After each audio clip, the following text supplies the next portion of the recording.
Hello everyone, welcome to academic solution. তো আশা করছি তোমার সবাই অনেক বেশি ভালো আছো।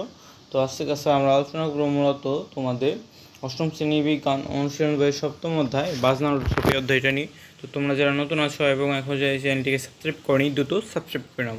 তো দেখো এখানে কি বলা হয়েছে, গুনগুন করে গান গাইতে কার না ভালো লাগে, সুন্দর কোনো দিনে তোমার নিশ্চয়ই গান গাইতে ইচ্ছে করে, আহা কি আনন্দ আকাশে বাতাসে। এই অভিজ্ঞতায় গুনগুন করে গাওয়া গান কিংবা খেলার মাঠে গলা ফাটিয়ে চিৎকার করা থেকে শুরু করে যে কোনো শব্দ কীভাবে তৈরি হয়, কীভাবে এটা এক জায়গা থেকে অন্য জায়গায় যায়, সেগুলো নিয়ে আমরা পদার্থবিজ্ঞানের ভাষায় আলোচনা করব। তো দেখো এখানে আজকে আমরা মূলত প্রথম সেশন নিয়ে পড়া শুরু করব। তো দেখো তোমরা যারা এখন এই চ্যানেলটিকে সাবস্ক্রাইব করনি, দ্রুত সাবস্ক্রাইব করে নাও, কারণ এই চ্যানেল তোমরা তোমাদের বিজ্ঞান, ইংলিশ, জিআল, ভক্তি সব বিষয়ের সমাধানই খুব সহজেই পেয়ে যাবে। তো প্রথম সেশন দেখো কী বলা হয়েছে, তোমাদের অনেকের বাড়িতে নানা ধরনের বাদ্যযন্ত্র আছে, অর্থাৎ তোমাদের বাড়িতে কারো কিন্তু হারমোনিয়াম আছে, কারো বাড়িতে পিয়ানো আছে বা গিটার আছে, তাই না?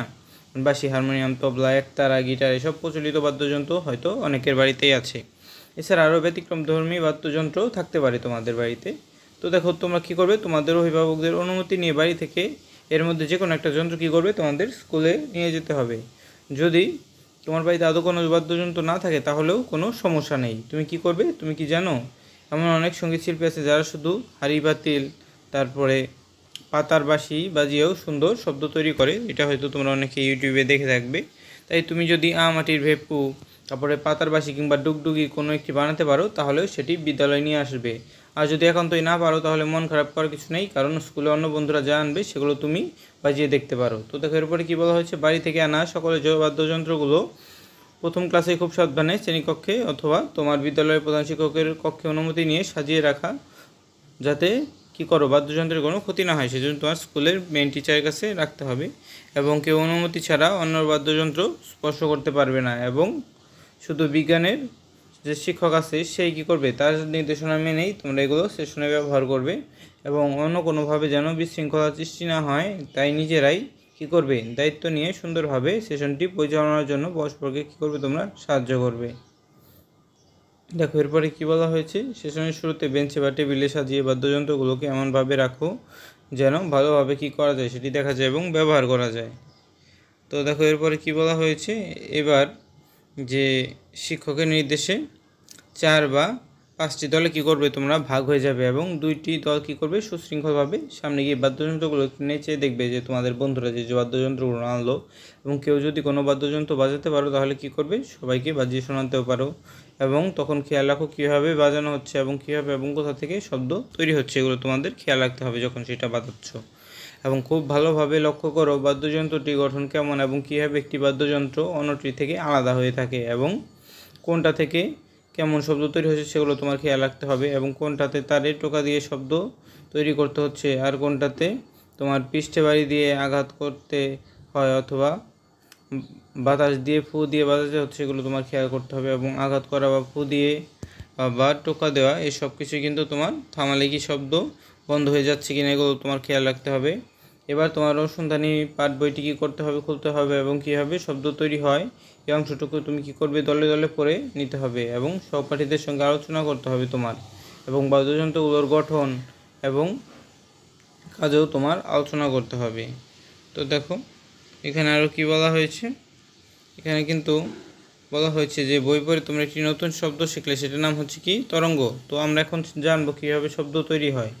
তো দেখো এই শিখন অভিজ্ঞতায় শব্দ এবং শব্দ নিয়ে অনেক কিছু জানবে, তাহলে তরঙ্গকে বুঝতে হলে আগে চলো ষষ্ঠ শ্রেণীর সহসঞ্চিত গতির অংশটুকু আবার ঝালাই করে নেওয়া যাক। তো আগে কীভাবে শব্দ তৈরি হয় এই অংশটুকু চলো একটু তোমাদের দেখে নিয়ে আসি। তো দেখো শব্দ কীভাবে তৈরি হয়, তো শব্দ তৈরি হয় যখন কোনো বস্তুতে কী করা হয়, আমরা কম্পন করি। বা একটা বস্তু ছিল, এখানে আমরা আঘাত করলাম এবং সেখানে একটা কম্পন সৃষ্টি হবে, যখন তখনই শব্দটা তৈরি হবে।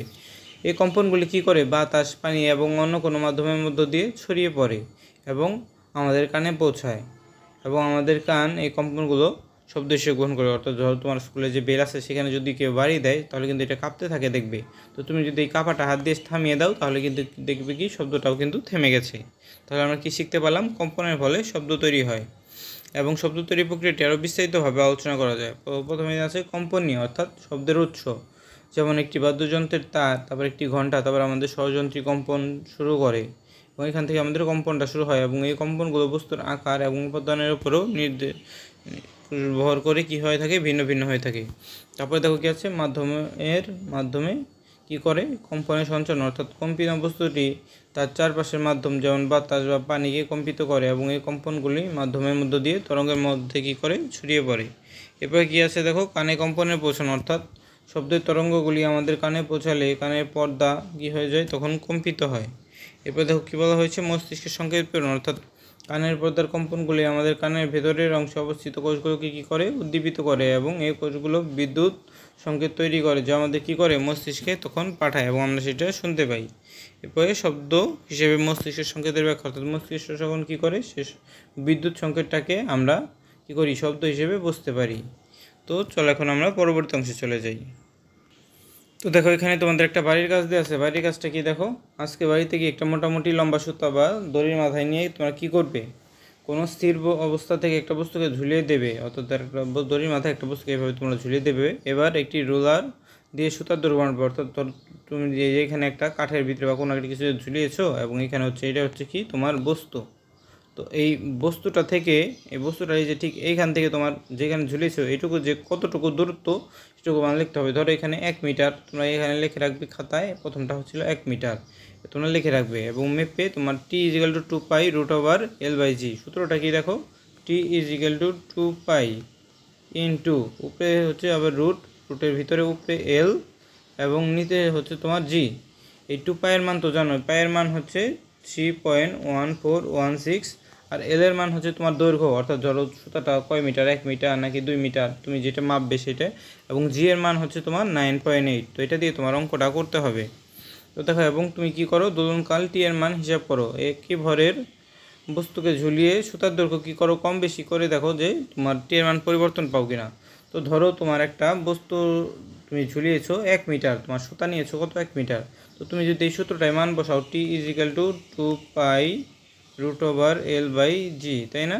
তো দেখো এই সমান সমান দিয়ে কী করবে, 2 ইন্টু পায়ের মান বসাবে, পায়ের মান হচ্ছে 3.1416, তারপরে গুণ দিয়ে আবার কী আছে, রুট ওভার দেওয়ার পর উপরে কী আছে, রুট ওভার ভিতরে উপরে আছে এল এর মান তো তুমি দেখলে 1 মিটারের জন্য লিখতে হবে 1, আর জি এর মান আমরা কত জেনেছিলাম, জি এর মান জেনেছিলাম 9.8, এর জন্য নিচে লিখবো কত, 9.8। তো তুমি এখন তোমাদের বাসায় তো অবশ্যই ক্যালকুলেটর আছে, ক্যালকুলেটর দ্বারা এই মানটা কী করবে, তোমরা বের করে নেবে। তো আমি তোমাদের মানটা একটু বের করে দেখাচ্ছি, ওয়েট করো। তো এখানে তোমার যে মানটা ছিল, এখানে তোমার টি এর মানটা কত হবে জানো, ক্যালকুলেটর যদি 2.007 সেকেন্ড, অর্থাৎ দোলনকাল হবে 2.007 সেকেন্ড। এখন তোমার কি বলা হয়েছে, আমি তো এটা পেলাম কত, তো তুমি খাতায় লিখে রাখো 1 মিটারের জন্য আমরা টি এর মান কত পেলাম, 1 মিটারের জন্য আমরা টি এর মান পেলাম 2.007, এটা তোমরা খাতায় লিখে রাখো। তো এরপরে আমরা কী করবো দেখো, একই ভরের বস্তু, অর্থাৎ আমরা ভরটা বাড়াবো কমাবো না, এবং ভর বাড়ালে কমাবো আমাদের কোনো সমস্যা নেই, আমরা সুতার দৈর্ঘ্য কম বেশি করে নেব, দেখবো টি এর মানে কি পরিবর্তন পাই কিনা।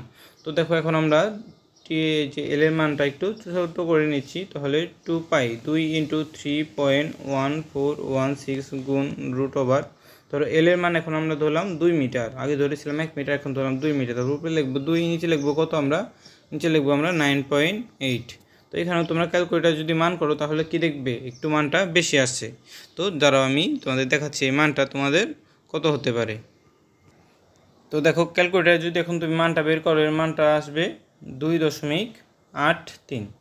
তো মানটা এখন কত আসবে, 2.83। তাহলে তুমি এখন তোমার খাতায় লিখে রাখো, তুমি যখন এল এর মান 2 মিটার ধরেছো তখন তোমার এই টি এর মানটা কত এসেছে, টি এর মানটা তখন এসেছে 2.83। তো দেখো এখন আগে যখন 1 মিটার লিখেছিলাম তখন কিন্তু আমাদের কত এসেছিলো, 2 এর মতো এসেছে 2.007, কিন্তু দেখো এই এল এর মান বাড়ানোর ফলে আমাদের টি এর মানটাও কী হয়ে গেল, বেড়ে গেল।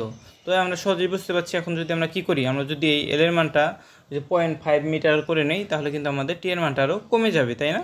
তো এখানে তুমি কি করতে পারো, দেখো এখানে তুমি যদি 0.5 ইউজ করো তাহলে দেখো কত হয়।